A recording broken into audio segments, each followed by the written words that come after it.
ป้องกันเหล่าภัยดินสิ้นทั้งหลายธรรมคุณทูลวางไว้กลางใจเพื่อช่วยให้หูทั่วถึงชั่วดีสังฆคุณทูลไว้ในชีวิตเพื่อช่วยพิษปลดทุกข์เป็นสุขีด้วยบุญอภิวันอัญชลีสวัสดีโดยการนิรันดร์เทิน10 นิ้วกราบแนบไตรไวสาปารมีธรรมในครูบาอาจารย์พระมหาเถรานุเถระท่านเจ้าคณะพระสังฆาธิการทุกรูปทุกตนขอความสุขความสวัสดีในธรรมะแห่งองค์สมเด็จพระสัมมาสัมพุทธเจ้าจงมีแก่บรรดาสาธุชนท่านผู้ฟังทุกท่านที่ได้มีโอกาสเปิดเครื่องรับฟังรายการเสียงธรรมก่อนรับตาทางสถานีวิทยุเพื่อการศึกษาพระพุทธศาสนาและวัฒนธรรม FM ความถี่ 104.50 เมกะเฮิรตซ์วัดหวายหินตำบลสุเทพอำเภอเมืองจังหวัดเชียงใหม่เมตตาในท่านพระครูสมุวิสุวัตรวรกิจโจท่านเจ้าอาวาสและท่านผู้อำนวยการสถานีวิทยุคืนนี้เป็นประจำเมื่อค่ำยามแลงอาตมาภาพพระมหาประสิทธมาภินันโทได้รับภาระนัดราชนานิมนต์เพื่อเป็นผู้บรรยายธรรมะประจำวันศุกร์ประจำวันเสาร์วันอาทิตย์วันจันทร์วันอังคารวันพุธและก็วันพฤหัสเวลา 19:00 ถึง 20:00 โดยประมาณ40 นาทีน้อมเอิ้นเจริญพรญาติโยมที่ฟังรายการอยู่นี้อยู่เป็นประจำนำไปเป็นเครื่องพินิจพิจารณาในการดำเนินชีวิตเพื่อเป็นการพัฒนาดวงจิตอันเป็นสิ่งสำคัญในตัวของเฮานี้บรรดาหลักธรรมในทางพระพุทธศาสนาญาติโยมสาธุชนที่เฮานำมาประพฤติปฏิบัติกันนักได้แสดงออกถึงความเป็นพุทธศาสนิกชนอย่างหนึ่งก็คือพรหมวิหารและผู้ที่เป็นพรหมวิหารธรรมประจำจิตถือได้ว่าเป็นผู้มีคุณธรรมสูงจิตใจที่มีคุณภาพสูงจิตเจนจิตเป็นนายกายเป็นบ่าวและถ้านับผู้นั้นได้พัฒนาจิตอยู่ระดับสูงเช่นกันแม้จะบ่สูงถึงขั้นสูงสุดในพุทธศาสนาส่วนผู้ที่ขาดพรหมวิหารธรรมจัดว่ายังด้อยพัฒนาเพราะจิตยังมีคุณภาพต่ำอย่างเพิ่นบอกว่าน่ะลวกอยู่ที่เก่าบ่ต้องง่าวเที่ยวตางลวกอยู่คนเดียวบ่ต้องง่าวเป็นหมู่อันนี้ก็เช่นเดียวกันทั้งก่อให้เกิดความทุกข์ก่อให้เกิดความเดือดร้อนแก่ตนเองและสังคมได้นักอันว่าความวุ่นวายอันว่าความหายนะอันว่าความเดือดร้อนของมนุษย์ในปัจจุบันส่วนหนึ่งเกิดจากการขาดเมตตาขาดกรุณาอันเป็นพรหมวิหารธรรมส่วนหนึ่งยังหันได้ชัดจึงก่อให้เกิดความเครียดแค้นความพยาบาทจองร่างจองผ่านกันทั้งในด้านร่างกายจิตใจทรัพย์สินทรัพย์สมบัติอย่างน่าสังเวชยิ่งนักถ้าหากมวลมนุษย์ในโลกจะอยู่ด้วยกันเมตตากรุณากันแล้วโลกนี้ก็จะมีความสุขยิ่งขึ้นไปและบ่มีสงครามยักบ่มีการแย่งบ่มีการแข่งแย่งฆ่ากันแต่มนุษย์กับจะมีความเอ็นดูช่วยเหลือกันและกันทุกคนอยู่กันด้วยความฮักเหมือนพ่อแม่กับบุตรนะเหมือนแม่กับลูกก็จะเกิดความสงบสุขขึ้นทั่วไปคุณค่าแห่งความเป็นมนุษย์ของคนสูงขึ้นโลกก็จะลดปัญหาความวุ่นวายต่างๆลงเป็นอันนักและจะน่าอยู่ยิ่งขึ้นพรหมวิหารธรรมแปลว่าทำเป็นเครื่องอยู่ของอย่างประเสริฐหรือทำเป็นเครื่องอยู่อย่างพระพรหมพรหมะแปลว่าประเสริฐวิหาระแปลว่าเครื่องเป็นอยู่ธรรมะเครื่องเป็นอยู่หมายความว่าถ้าไผ่มีพรหมวิหารแล้วผู้นั้นชื่อว่ามีธรรมประจำใจ ที่ประเสริฐหรือมีธรรมประจำใจเหมือนกับพระพรหมพรหมวิหารหรือพรหมวิหารธรรมมีอยู่สี่อย่าง1เมตตาความรักใคร่ปรารถนาจะให้มีความสุข2กรุณาความสงสารคิดจะช่วยให้พ้นจากทุกข์3มุทิตาความพอยินดีเมื่อผู้อื่นได้ดี4อุเบกขาความวางเฉยบ่ดีใจบ่เสียใจเมื่อผู้อื่นถึงความวิบัติอันนี้อภิธรรมกถาวิพังคสูตรกล่าวเอาไว้พรหมวิหารนี่เป็นธรรมสำหรับมนุษย์ผู้มีจิตใจประเสริฐทุกคนเป็นธรรมสำหรับผู้ใหญ่เป็นธรรมสำหรับพ่อแม่เป็นธรรมสำหรับพระพรหมและเป็นสัญลักษณ์ของพระพุทธศาสนาและเป็นกรรมฐานมนุษย์เป็นผู้มีจิตใจสูงคำว่ามนุษย์ตามศัพท์แปลว่าผู้มีใจสูงหรือคือมีใจสูงด้วยคุณธรรมและคุณธรรมที่จำเป็นสำหรับมนุษย์ก็คือศีลห้าที่เรียกว่ามนุษยธรรมสำหรับธรรมสำหรับมนุษย์แต่ศีลห้าจะดำรงอยู่ได้เหมือนกับเหมือนนั่นก็ต้องอาศัยธรรมเมตตากรุณาเป็นพื้นใจหากปราศจากเมตตากรุณาแล้วศีลห้าก็บ่อาจจะดำรงอยู่ได้เหมือนจักขาดง่ายแต่ถ้ามีเมตตากรุณาเป็นธรรมเครื่องอุดหนุนอยู่แล้วศีลห้าก็จะดำรงอยู่เหมือนบ่ขาดง่ายฉะนั้นมนุษย์จึงต้องมีพรหมวิหารธรรมประจำใจจึงจัดได้ว่าเป็นผู้มีใจสูงปราศจากพรหมวิหารเสียแล้วจะจัดว่าเป็นผู้มีใจสูงบ่ได้เพราะจิตยังตกอยู่ในสภาพที่ต้องการพัฒนาผู้เป็นผู้ใหญ่ผู้ที่เป็นผู้ใหญ่โดยเฉพาะผู้นำหรือผู้ปกครองจำต้องมีคุณธรรมสำหรับผู้ใหญ่หรือผู้ปกครองจึงจักสมเป็นผู้ใหญ่ผู้ปกครองที่สามารถนำความสงบสุขร่มเย็นมาแก่ผู้น้อยหรือผู้อยู่ใต้บังคับบัญชาจะต้องมีคุณธรรมและคุณธรรมที่จำเป็นสำหรับผู้ใหญ่ผู้ปกครองประการหนึ่งก็คือพรหมวิหารธรรมที่จะขาดเสียบ่ได้ถ้าขาดก็แสดงว่าบ่สมบูรณ์บ่เป็นพรหมแท้เป็นพรหม50-50เนาะจึงทำเพื่อมาพิจารณาในการดำเนินชีวิต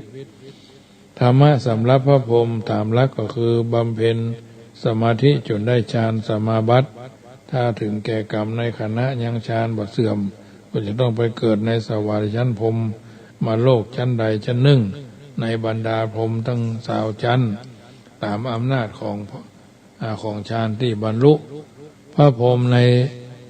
ในโลกทุกชั้นมีธรรมประจำของท่านอยู่หมวดหนึ่งที่ขาดบ่ได้ก็คือพรหมวิหารธรรมคือธรรมเป็นเครื่องอยู่ของพระพรหมเมตตาปรารถนาให้สัตว์ทั้งปวงมีความสุขกรุณาสงสารคิดช่วยเหลือให้สัตว์ทั้งปวงพ้นจากทุกข์มุทิตาพอยินดีเมื่อสัตว์โลกประสบความสุขอุเบกขาก็วางเฉยบ่ดีใจบ่เสียใจเมื่อสัตว์โลกถึงความทุกข์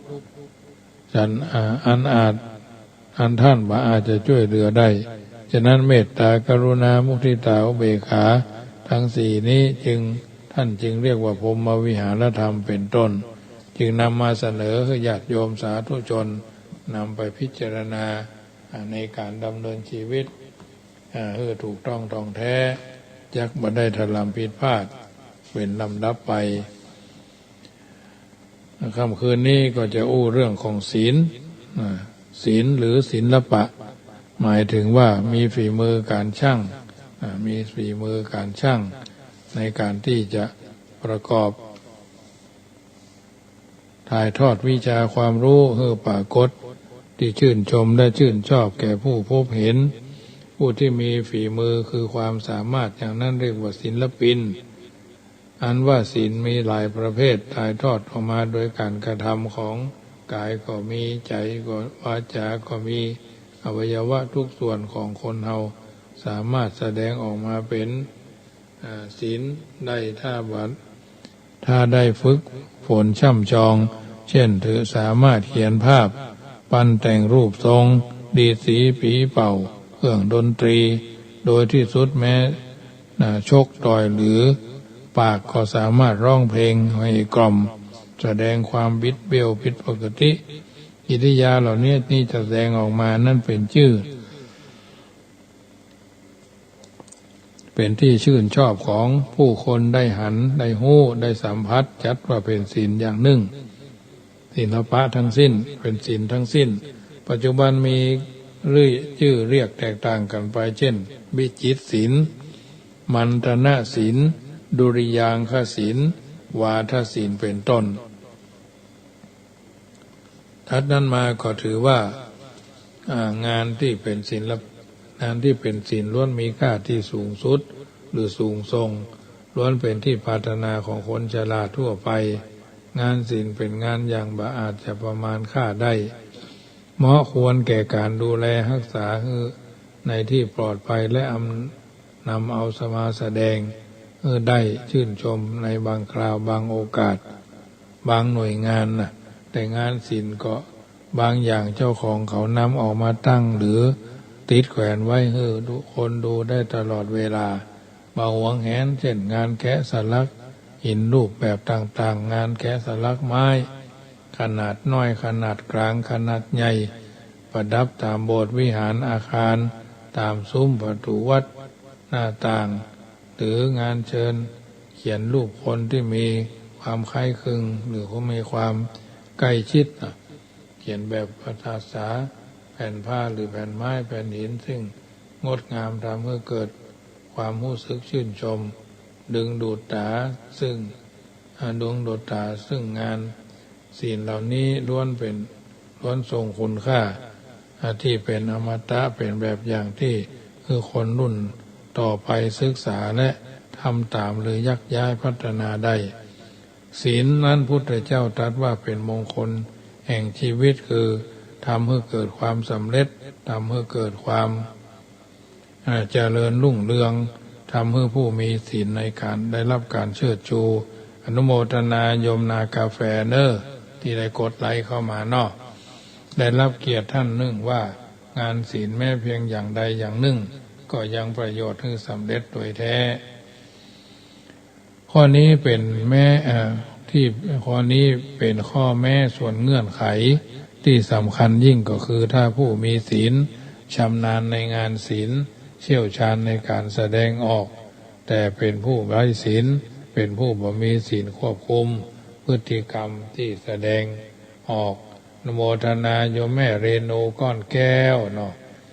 ย่อมมีโทษแน่นอนเช่นนี้มีฝีมือในการต่อยมวยถ้าต่อยบนเวทีต่อยตามกติกาแม้จะต่อยคู่ต่อสู้พิการหรือเสี่ยงชีวิตโทษก็บ่ได้นักอย่างมากแต่หากต่อยคนที่เป็นคู่ปรับจนถึงตายอันนี้ถือว่าต่อยด้วยอาการขาดศีลย่อมได้รับโทษฐานทำให้คนตายแน่นอนทีนี้ศีลสอสลาสระอีลอลิงนี่ก็คือ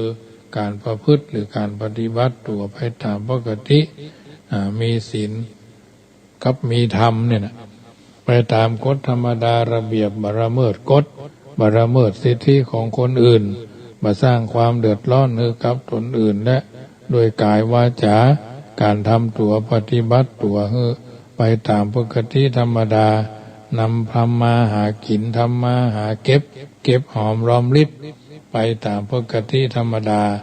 อยู่กันอย่างปกติธรรมดาอย่างนี้เรียกว่ามีศีลหากไปทำร้ายไปล่วงละเมิดคนอื่นไปทำความเดือดร้อนให้แก่คนอื่นอย่างนี้เรียกว่าผิดศีลคนที่มีศีลมีฝีมือในด้านศิลปะกรรมอย่างใดอย่างหนึ่งหากบัดตั้งอยู่ในศีลก็มักจะใช้ศีลหรือศิลปะในการล่วงละเมิดคนอื่นไปทำร้ายผู้อื่นหรือเอารัดเอาเปรียบผู้อื่นเมื่อเป็นดังนี้ย่อมได้ชื่อว่าใช้ศีลไปในทางทุจริตเป็นเวรเป็นกรรมที่ตามตัวไปเรื่อยๆในพระพุทธศาสนา ได้บันทึกเรื่องของคนที่มีศีลแต่ไร้ศีลไว้เป็นตัวอย่างเพื่อป้องกันและเพื่อเตือนใจให้คนมีศีลศีลปะนี่แหละได้มีสติจะได้บ่ไร้ศีลศีลธรรมแล้วไปก่อกรรมทำเข็ญแก่คนอื่นอันจักได้รับทุกข์ได้รับโทษโดยบ่จำเป็นเรื่องนี้กล่าวไว้ในคัมภีร์นำมาสาธกยกคือญาติโยมฟังว่าท่านพระมหาโมคคัลลานะเถรและท่านพระอรักขณเถรลงจากภูเขาคิชกูฏไปบิณฑบาตในเมืองขณะที่ลงมาท่านพระมหาโมคคัลลานะได้หันเปรตตัวหนึ่งจึงยิ้มอมยิ้มเนาะท่านพระอรักขณหันพระเถระยืนพระเถระยิ้มจึงถามพระเถระขอให้ไปถามต่อพระพักของพุทธเจ้าเถอะเมื่อพลิกไปจากบิณฑบาตแล้วได้เข้าเฝ้าพุทธเจ้าด้วยกันท่านพระอรักขณได้ถามพระมหาโมคคัลลานะแถมพระเถระตอบว่าเมื่อได้หันเปรตตนหนึ่งจึงยิ้มออกมาเปรตนั่นถูกค้อนเล็กติดไฟลุกโชนช่วงกลางหล่นลงมาบนหัวของเปรตนั่นศีรษะแตกไปแล้วก็ตั้งขึ้นมาใหม่รับค้อนเล็กนั้นแถมเปรตลักษณะนี้ท่านเรียกว่าไม่เคยเห็นเมื่อหันแล้วก็ยิ้มออกมาพระบรมศาสดาตรัสว่าพระองค์ก็ทรงเคยเป็นเปรตนี้ในวันได้หันเปรตนี้ในวันตรัสรู้จึงเป็นพยานให้พระมหาโมคคัลลานะจากนั้นก็ได้ตรัสเล่าบุรพกรรมของเปรตนั้นทุกเจ้าทั้งหลายฟังว่าเมื่อล่วงมาแล้วในเมืองพาราณสีพอชายคนหนึ่งเป็นคนอ่อนเพลียบ่สามารถที่จะเคลื่อนไหวไปในได้ตามกำลังได้เหมือนคนทั่วไปแต่เขามีวิชาดีอย่างหนึ่งคือศิลปะดีดก้อนกรวดที่เขาใส่เวลาเขากรองน้ำตะกอนหินกรวดนะเขาสามารถดีดก้อนกรวดน้อยๆเข้าไปในใบไม้ใหญ่ๆที่อยู่บนต้นตามใบไม้เป็นรูปต่างๆเป็นรูปสัตว์ต่างๆได้เมื่อแสงอาทิตย์สอดส่องดูผ่านเท่านั้นแล้วก็ลงมาที่ภาคพื้นจะปรากฏเป็นรูปสัตว์ต่างๆที่พื้นดินเขาอาศัยศิลปะนี้แสดงให้ละอ่อนพากันมาขอบใจจึงนำอาหารขวาหวานเป็นการต้อนรับแทนเขาจึงอยู่ในที่โคนต้นไม้นั่นตลอดเวลาวันหนึ่งพระราชาเสด็จผ่านไปรูปสัตว์ต่างๆที่พื้นดินก็เสด็จเข้าไปถามเมื่อทราบว่าเป็นฝีมือของนายของชายเปรียดดีดก้อนกรวดจึงได้นำเขาไปในพระราชวังรับสั่งให้เขาดีดมูลแพะใส่ปากปุโรหิตมันอูนักนะมันอูนักมันฝอยนักน้ำท่วมต้งนักเวลาประชุมขุนนางในขุนนางนอกในเวลาประชุมขุนนางปุโรหิตชอบอู้นักมาเปิดโอกาสให้คนอื่นอู้เลยแม้พระองค์ก็ถูกแย่งพูดประจำเมื่อมีการประชุมขุนนางชายเหี้ยชายเปี้ยคนนั้นอยู่ในผ้าม่านพร้อมมูลแปะที่ปั้นเป็นก้อนน้อยๆที่พระราชารับสั่งให้จัดหามาปุโรหิตก็อู้ไม่ยอมยุดเมื่อเขาอาปากชายเปี้ยดีดมูลแปะเข้าไปในปากทุกครั้งถึงอย่างนั้นปุโรหิตก็ยังบ่ฮู้ตัวยังอู้ต่อไปจนพระราชาตัดกลับไปบ้านแล้วถ่ายท้องเสียปุโรหิตได้สติรู้ตัวเกิดความละอายจึงกลับมาบ้านไปถ่ายห้องจากนั้นก็กลายเป็นคนบ่อู้คนบ่อู้ตูต่อไปพระราชาทรงพระราชพอพระราชาฤทัยจึงพระราชทานรางวัลสิ่งของมากมายแก่ชายเปี้ยพร้อมทั้งบ้านสวยซึ่งเพื่อให้เป็นที่กินผลไม้เพื่อ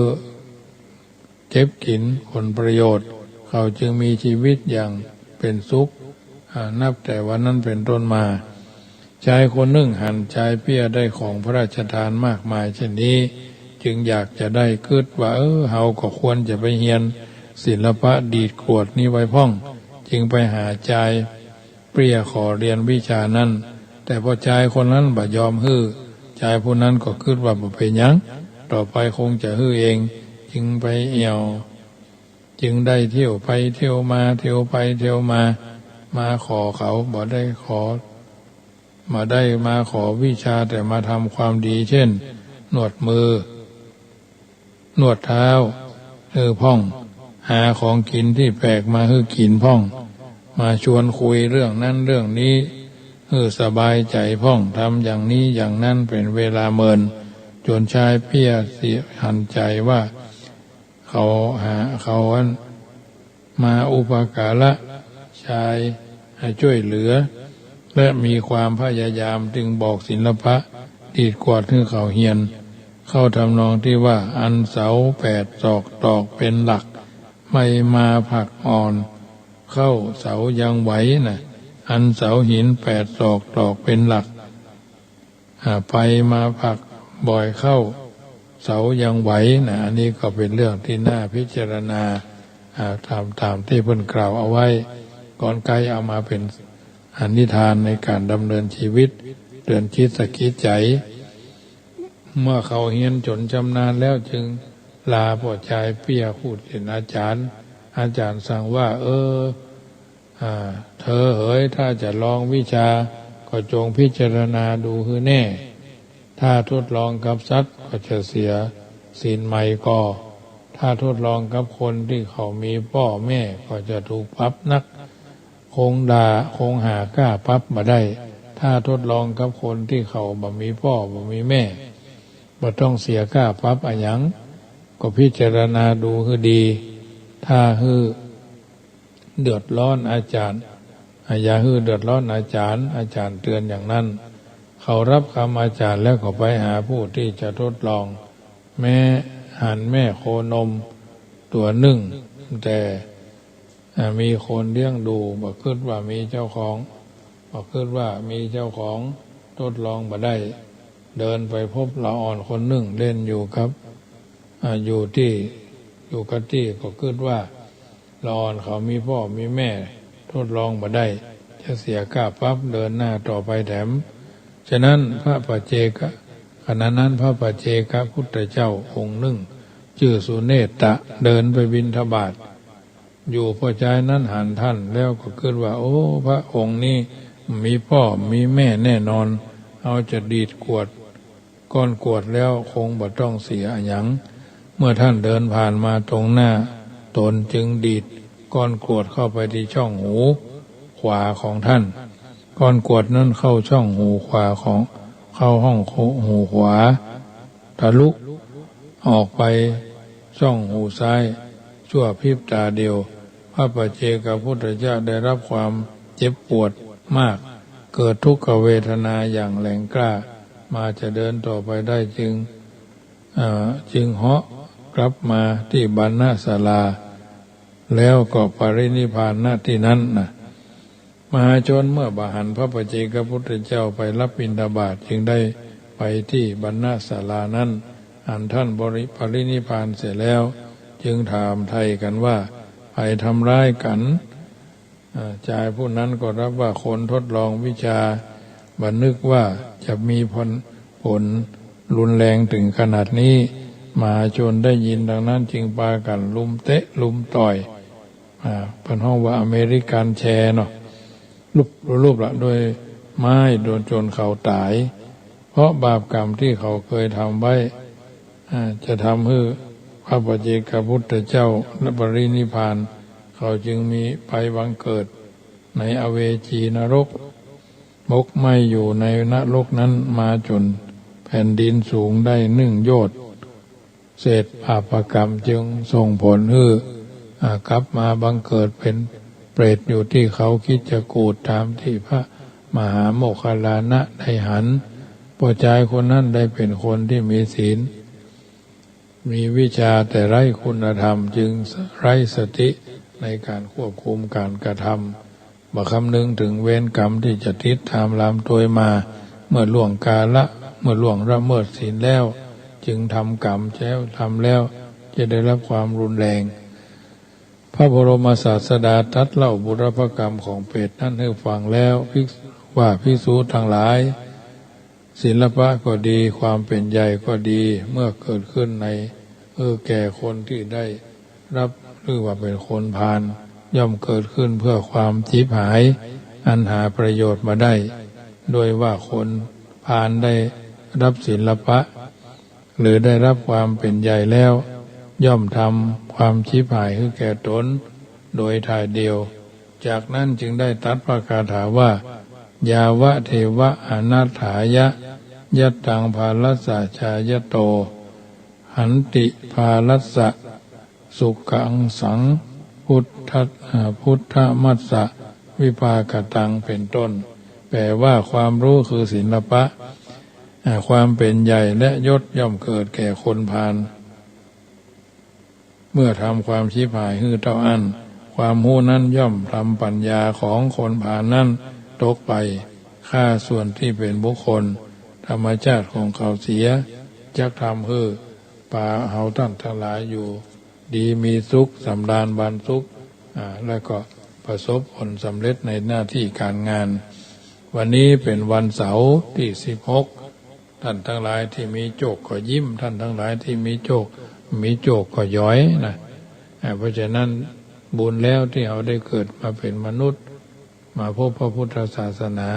2บุญแล้วที่ได้พัฒนาตนเองมีอายุมาถึงปัจจุบันวันนี้3ได้บุญแล้วที่ได้พบพระศาสนธรรมคำสอนของพระพุทธเจ้า4บุญแล้วที่ได้ฟังธรรมจากครูบาอาจารย์บัณฑิตนักปราชญ์ผู้รู้ทั้งหลายทั้งขึ้น96และขึ้น104ที่กำลังฟังนี้จุด104.50เนาะอันนี้ก็ถือว่าเป็นส่วนหนึ่งและก็บุญแล้วที่ได้เกิดมาเป็นไพร่ฟ้าเบิ่งพระบรมพุทธสมภารในพระบาทสมเด็จพระวชิรเกล้าเจ้าอยู่หัวเนี่ยเป็นบุญเป็นวาสนาเป็นบารมีที่เราได้ทำมาตั้งแต่แรกเริ่มเดิมทีบุญเป็นสิ่งที่สะอาดบุญเป็นสิ่งที่สว่างบุญเป็นสิ่งที่สงบพุทธเจ้าตรัสเอาไว้ว่าดูก่อนอานนท์ภิกษุก็ตามภิกษุณีก็ตามอุบาสกอุบาสิกาก็ตามถ้าเป็นผู้ประพฤติธรรมตามสมควรแก่ธรรมปฏิบัติชอบยิ่งปฏิบัติตามธรรมะอยู่ผู้นั้นแหละชื่อว่าได้สักการะได้เคารพพระพุทธเจ้าและเป็นบูชาและบูชาเฮาตถาคตสักการะบูชาอย่างสูงสุดว่าโย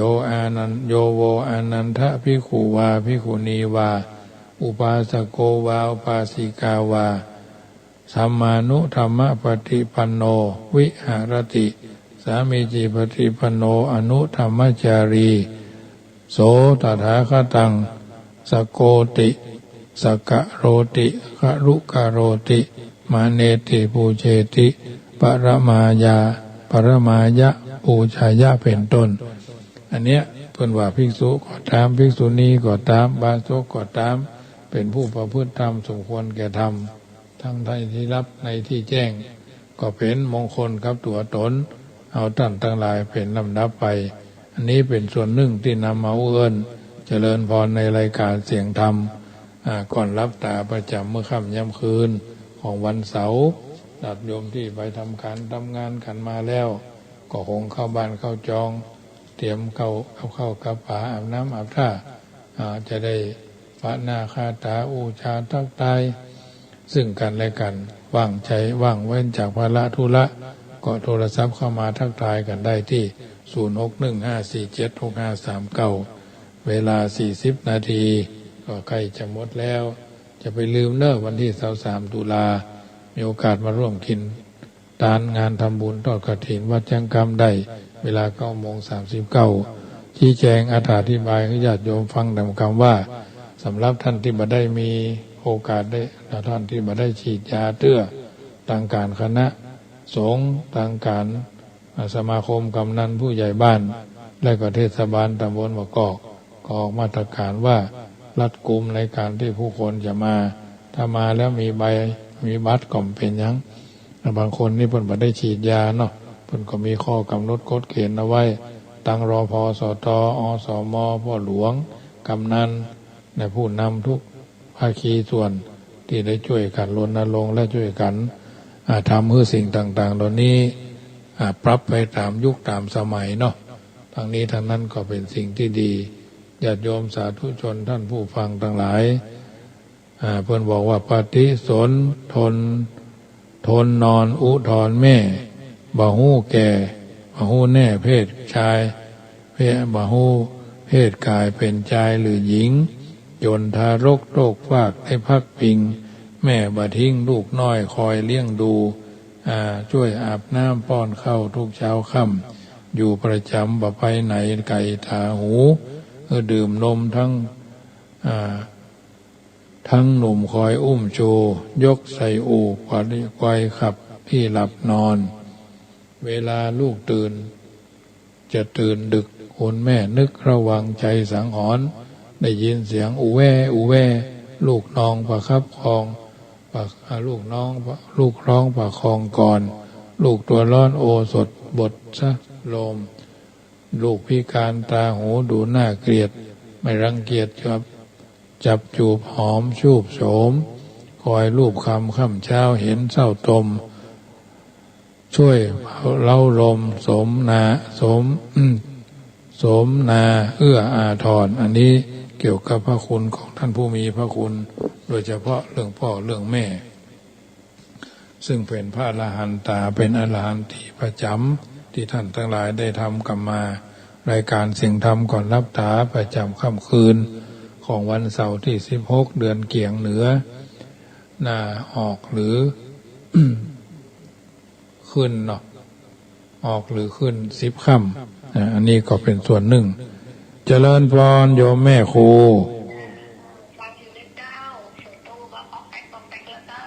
ตกละอันนี้ก็ที่ซอดนี่คืนนี้รับสบายเจ้า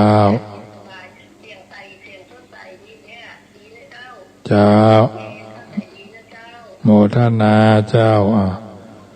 แม่ครูเหรียญทองจันที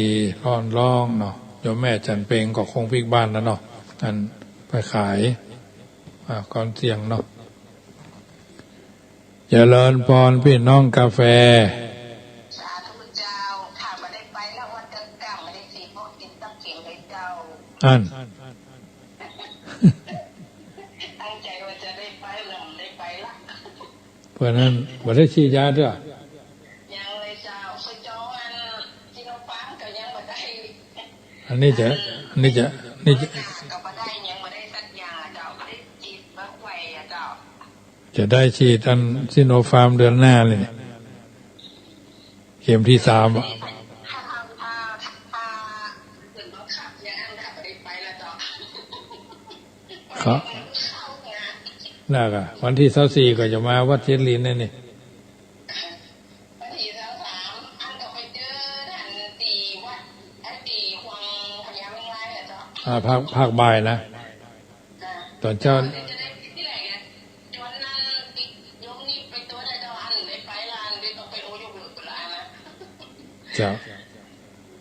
เจ้าเป็นกำลังใจเนอะ